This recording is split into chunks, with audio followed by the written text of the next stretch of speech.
for me, Chairman, it's not about the person behind this. It's not even about the investors behind this, Morgan Stanley, which could be on shaky ground right now. We don't even know if this investor is going to be able to stick it through the first SMA permit. What it's about to me is the entitlements that we're putting on the land, the entitlements that allow this land to be developed in a certain way, in a particular way, and how that will impact the South Maui community, and particularly the very, very sensitive area of Makena, the jewel in the crown of South Maui, the area that's been protected for generations, the area where our community rallied and went out and lobbied with the legislature, lobbied with the governor, and got the money to save Makena Beach for the public. And yeah, we know he's not developing condos on Makena Beach, at least not now. But he's bringing a lot of people down to that area, and they will impact that beach. So what it's all about for me, Mr. Chairman, are the impacts to my community, because these are the people who will have to live with the impacts.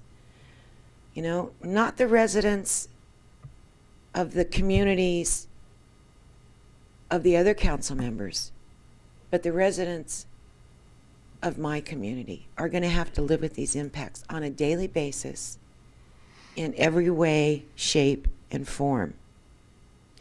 And yes, those people who love Makena Beach, and they're all ages, Mr. Chairman, they also will have to live with the impacts, because some of them visit Makena Beach like church on a weekly basis. So to me, you know, you might call me a bureaucratic technocrat or something, but I like to follow the county code because it's written to address the impacts. It's written to ensure that when we make a decision on behalf of the general public, that the impacts have been adequately assessed, and that we are, in our decision making, we are mitigating the impacts to the fullest extent possible. And so, you know, I just have to take a few minutes and tell you where I'm disappointed. And it really doesn't have a whole lot to do with Mr. Dowling, because this application came forward to this council in 2000. Came from the Planning Commission in 2000. And when it came from the Planning Commission, there were a whole lot of analysis that were not included. And I know, because I went through that application with a fine-tooth comb, and those of you who were on the council then know I did, because I wrote letters for Mr. Nishiki and asked for the information from the developer. How does this project conform to the policies of our community plan? That's an application requirement. Never done. To this day, not done. Where is the preservation mitigation plan that's been approved by OHA and SHPTA for this application? To this day, never been done. Where's the analysis of the secondary impacts that this project's going to have on surrounding uses, populations, community services, facility needs, employment generated? That's a good one. Compatibility with surrounding uses. And the affordable housing program, and comments from Department of Human Concerns, and other mitigation plans from the respective governmental and community services agencies. Never done. not back in 2000 and not currently. What about a traffic impact analysis? That's required in the application. To this day, we don't have a traffic impact analysis approved by DOT.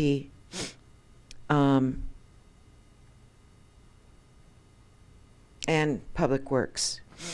You know, we're 8 years down the road from when this application came to the council. All of these analyses allow us to assess the impacts. Where's the water source distribution, supply and distribution analysis? Never forthcoming. To this day, we don't have it. We have some if and maybe ideas.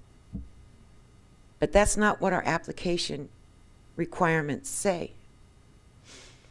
Solid waste disposal analysis. I think we ought to have that. Our landfill is filling up twice as fast as it was ever planned to be filled. And, you know, I think it's because of the accelerated growth rate that we've had here in Maui County, and particularly in South Maui. I mean, we've got, you know, those big old mega gallon trash things that we put out twice a week in Kihei, automatic the kind, and they're all full twice a week. You know, we never got that. We don't know how this is going to impact our landfill and how much the taxpayers are going to have to pay to open up another section of landfill way ahead of schedule. Never done. There's never been any identification of the environmentally sensitive areas and habitat, endangered plants and animals, a baseline study, and a preservation mitigation plan from DLNR, U.S. Fish and Wildlife, and United States Corps of Engineers. Never done, not to this day. Now, we do have conditions that we have put on this project for all that to be done after the fact. But that all should have been done before it even came to us. Because then the planning department could have said, well, you know, the analysis says there's going to be an adverse impact. And so you got to mitigate that, Mr. Developer, whoever you are, Mr. Landowner, whoever you are, Mr. Landowner, so that the land will not suffer from the adverse impacts of what you want to do. And then you know what that would do, Mr. Chairman? That would cut down our job big time. Because we've been sitting here not that long for this project, but think about, you know, really what we should have done for this project. It's the same thing we did with Wailea 670.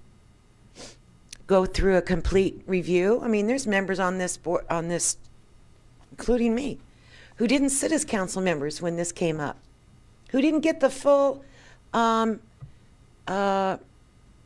advantage of having the project presented to them in its entirety, to be able to question and ask for more information.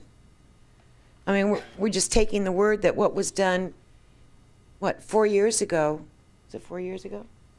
Well, more than 4 years ago, in 07, 06. When was it? 04. 04?